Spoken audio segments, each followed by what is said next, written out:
Today on CityCast Chicago, we've covered what it takes to put on a block party in your neighborhood, but what happens when that small local event transforms into a can't miss summer festival? Well, that's the story of the Southside Silver Room Block Party. Now, after 20 years, it's coming to an end. We talked to a couple people who've been there since the very beginning and asked, what is Summertime Shy losing? It's Thursday, July 20th. I'm Jacoby Cochran, and this is what Chicago's talking about.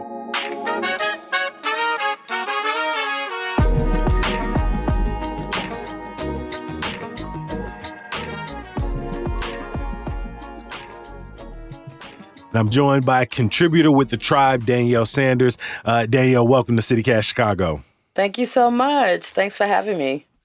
It is not slight to say any event has been in Chicago for 20 years. And I imagine it's hard to think about some of your kind of favorite moments, some of those standout or highlights. But what have been some of yours as someone who's seen this block party transform over the last 2 decades? You know, the first thing that comes to mind is the end of the last Silver Room Block Party right before the pandemic. The end of the night, the last song of the night, Jazzy Jeff played Summertime. And the entire crowd went up. And I felt like I was in a music video. It was just so much love to hear the crowd, chanting, the summertime verse. We're summertime shy at that moment. It was one of those things where it's like, wow, this is dope. Yeah, I was out there for that, and it was packed side to side. I think I said something earlier this week to the effect of, like, you really couldn't dance or juke on nobody because everybody was juking on each other because you were so close next to each other. But could you have imagined back in 2002, when the Silver Room Block Party was just starting, that it would one day be this thing where 40,000 people are packed in to 53rd Street listening to Summertime? Like, can you walk us through how it went from just this kind of true block party outside of a Wicker Park store to one of the most highly anticipated events on the South Side in the summer? Yeah, I couldn't have imagined that. I lived in Wicker Park and was a frequent shopper at the Silver Room. So it just felt like an extension of the store, that first, those first few where you had like a little platform. It wasn't even like an official big stage. You had a platform, people came out, there was some food, it's kind of like, something that would happen in my neighborhood, back in the day when we would have like the little block parties for the kids. Mm-hmm.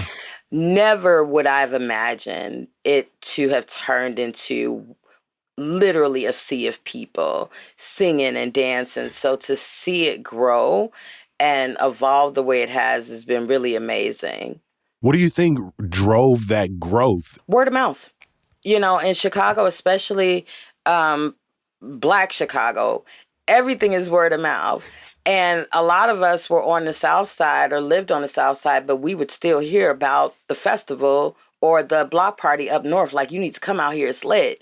And same when it moved to Hyde Park, it just became even more accessible. Last year, the 2022 block party, when it's now moving to Oakwood Beach just to accommodate this new reality that we're living in. Do you think people realize just what goes into that move from 53rd Street to Oakwood Beach? Can you kind of enlighten people on how much it takes to put on something like this?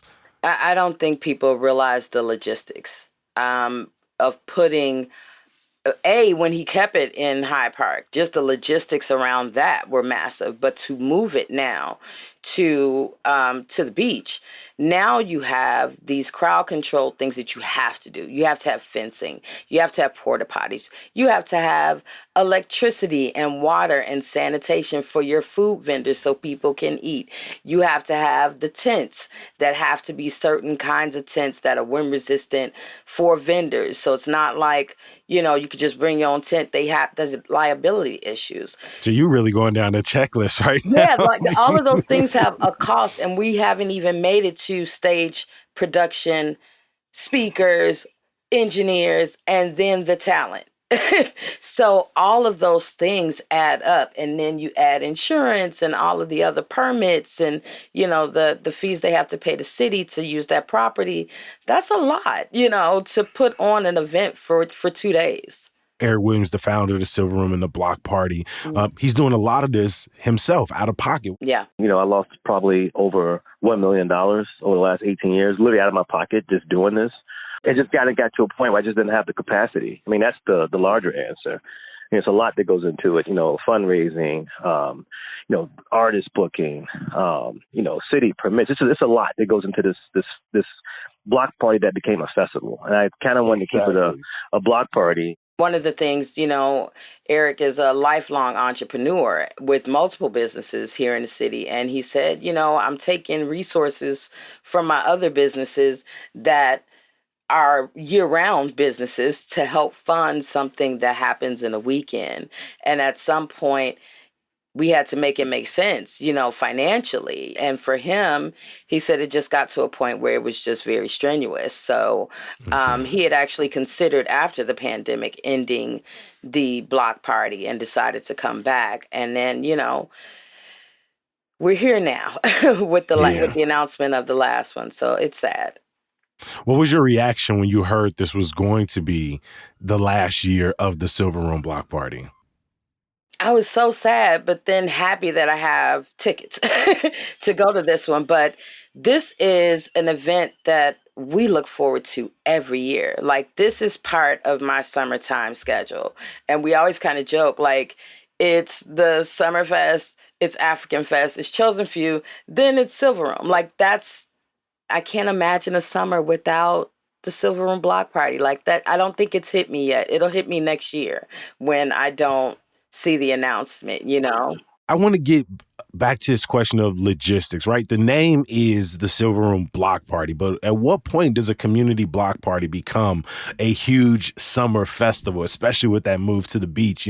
How does that kind of change the community element when you're thinking about like ticket prices and like bigger stages? I think one of the things he talked about in some of the lessons he learned from last year is he really wants to scale it back. Even though it's at the beach, he needed more space to accommodate more people, but he still wants to maintain that block party feel. And so he felt like, maybe we don't need 3-4 stages. Maybe we cut a stage back, bring the people a little bit closer together, but still give them enough room to still get that intimate feel. I think I'm proud of the fact that we did this over 18 years that became so popular. I mean, people try and do events and nobody shows up, So the fact that we put this together and it was really meant to be a customer appreciation party / let's get my friends together / summer celebration for a few hundred people, that became this thing that, people are flying from around the world. So I'm definitely proud of that. But again, it wasn't meant to be what it is. It was something that was meant to be smaller because it was free and anybody could come, that everybody just came. That's a delicate balance. How do you take an event that was meant for the block, for that particular community, but so many more people like it? It actually speaks to the lack of these events. Would it be as much of a big deal if everybody was still doing block parties the way they had back in the day when we were kids? I don't know. But he has something that people crave and something that people are lacking, which is why we all gather there. So I think he has a very delicate balance to make it spacious enough for us to kind of gather safely, but still keep that intimate vibe. In many ways, I'm kind of hearkening back to the first block party. So just infrastructurally, it'll feel more like a block party than a festival, which is what I wanted to do. So that's kind of the point of it. I'm looking forward to that. You talked a little bit about sort of a lacking and it filling a hole. What exactly is that hole? What was the Silver Room, providing essentially? It's one of those, I call them sacred spaces where there's just Black joy. It's like you could capture it. It's a moment where you're coming out, you can release the stresses of the day, the week, the month, whatever. You're in a place that's safe. This event has never had any issues whatsoever. And you feel like you're around family because I'm running into everybody from grade school and beyond. And I think people, they love that feeling of just being able to just enjoy a beautiful day in our city with our music, with our people.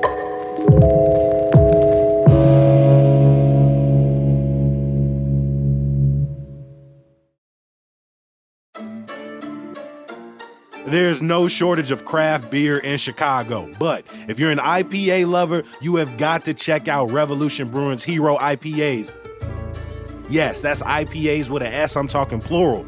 Illinois' largest independent brewer has got different styles for whatever you're feeling. Maybe you're in a bold and classic mood like the Anti-Hero IPA, or maybe you're looking for something smooth like the Hazy Hero, or maybe you want the best of both worlds with the Infinity Hero. You can find them wherever Revolution Brewing is sold, or by visiting the tap room in Avondale or the brew pub in Logan Square. Find Revolution Brewing online at revbrew.com. That's revbrew.com. Chicago has no shortage of neighborhood fests. And what is really cool is as you go around the city, you do see moments of neighborhood pride, of cultural pride through car parades, right? Through neighborhood music festivals. And there is something about having that space for Black Chicago. It's its own need. And, you know, how big of a blow is this to not only our personal sort of summertime schedule, but for the South Side? I think it's a big blow. You know, we're fortunate that we do have a couple of events on the South Side that we get to go to, but the Silver Room is special in that it is a celebration of the diversity of our own culture. So there's something for everybody, something for every generation. And it's combined with art, Black design, Black entrepreneurship, you know, and the businesses that are being supported and the other companies and resources that are marketed to our community that are being amplified in these events. We're going to miss that. That's a huge value to our community. And the Silver Room they're unique in that you're going to get Caribbean, African American, hip hop, house. You're getting everything that kind of sums up our culture. Poetry, ballroom, like it's so many different elements. And there isn't any other festival that kind of brings all of those elements together. So I think that's going to be a significant loss. I mean, with those other festivals that you mentioned, Chosen Few, African Caribbean Fest, Hyde Park Summerfest, what do you think the state of the South Side and Black Chicago's festival scene is? Because there are some smaller festivals, especially ones that are happening on the West Side. You know, anything from Lyrical Lemonade to the Juneteenth Fest we just saw in North Lawndale. You know, how are you feeling about our festivals right now? I love our festivals, but I think in order for them to remain sustainable, we are going to have to, and when I say we, I mean as a community, we're going to have to realize that there has to be an economic investment in these festivals, whether it's the community members that are coming out and paying for tickets, or if it's the local businesses who are coming in and supporting these festivals with sponsorships. It's going to take the community to pour into these events financially for them to sustain themselves. They are growing for a reason. The people love them. And with growth comes responsibility and more, expenses. And I think people have to realize that every vendor, every food vendor, every retail vendor, those are people from your communities that you're supporting. You're supporting their businesses, their workers. You're pouring into that ecosystem. So I would say it's a party with a purpose. I mean, you're behind the scenes at a lot of these major festivals. As you're hearing from, the folks who are putting them on, are people optimistic and excited, even as we're getting this bad news to, learn and grow and put on, bigger and better festivals, in the years to come? It depends on who you talk to, Some festivals are concerned, how do we keep the cost of these events affordable for our community and still put out something that's quality. And then others are getting more sponsorships than they had before. So they've been able to kind of keep it going. I know Chosen Few is over 30 years now. And this year had quite a few sponsors, more than previous. But I know the Hyde Park Summerfest had ticket prices that people were kind of going back and forth. And I saw a great decrease in the number of people there this year. And Eric talked about from going from 40,000 people when it was free to 15,000 last year. Like that's that's us. That's on us. That's not on Eric or on these organizers. They're doing their part to bring these events and to keep them here on the South Side in our communities. So I think we have to do our part to make sure they stay there.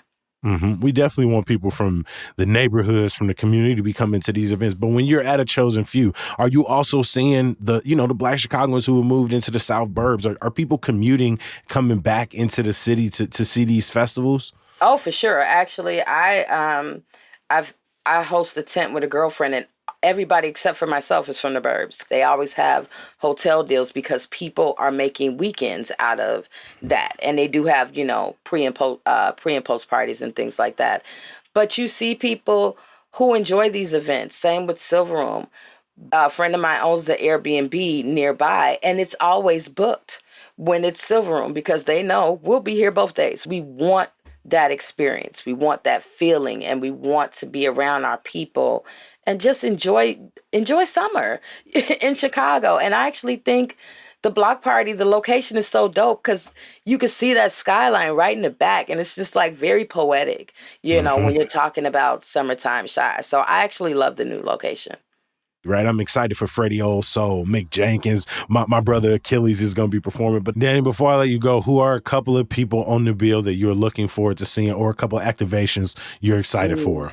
I cannot wait to see Moonchild. I'm a huge fan. I love Ovios as a poet and an artist. Really looking forward to Tall Black Guy. Activations, I try to go to all of them because I like to take a bunch of selfies in front of them. Hoping a few of my favorite vendors are coming back. I met some really cool people that sold personal care, toiletries, and interesting art and earrings and purses that you're never going to find in the store. So I'm looking forward to enjoying all of it and eating a bunch of really good food.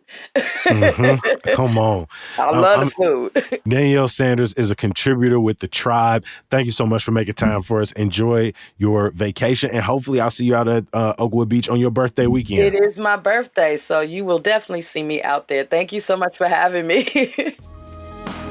The Silver Room's last block party will be next weekend on Oakwood Beach. You don't want to miss it. I'll be out there hosting on one of the stages Sunday. We'll put a link in the show notes for you to get tickets. Before I let you go, a little bit of news, y'all. In their final meeting until September, City Council voted to create a pilot program for sidewalk snow and ice removal, approved the purchase of the Diplomat Motel in Lincoln Square to be used as a shelter, and they sent an ordinance back to the Rules Committee that would end the city's sub-minimum wage for tip workers. In sports news tonight, the Chicago Sky are on the road against the Phoenix Mercury, the White Sox are on the road against the Mets, and the Cubs are at home against the Cardinals. And some good news. This weekend, you can catch me at Tacos y Tamales in Pilsen. The free event will be on South Peoria and West 16th Street. Trust me, the food never misses. Please make sure you subscribe to our daily newsletter, Hey Chicago, at chicago.citycast.fm. And what you think of the new website? Let me know at 773-780-0246. I'll talk to you bright and early tomorrow morning. Peace.